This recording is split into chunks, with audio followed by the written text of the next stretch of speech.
কাজ করে মসজিদে কোনো কিছুই হবে না।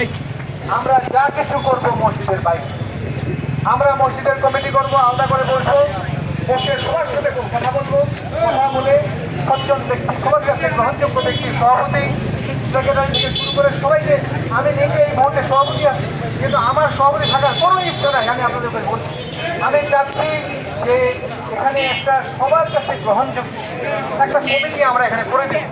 এই জন্য আপনাদের ধৈর্য ধরতে হবে, কিন্তু কোনো ক্রমে যারা গত কমিটিতে যারা নানক সাহেবের, আসিফের, ফজলু ভাইয়ের সত্য সারা যারা কমিটি করেছে, যাদের সাথে কমিটি ছিল, এই ধরনের ফেসিবাদের কাউকে আমরা এই কমিটি থাকতে দেব না। আমরা এমন কিছু লোককে আনতে চাই সবার কাছে যেন গ্রহণযোগ্য হয় এবং এই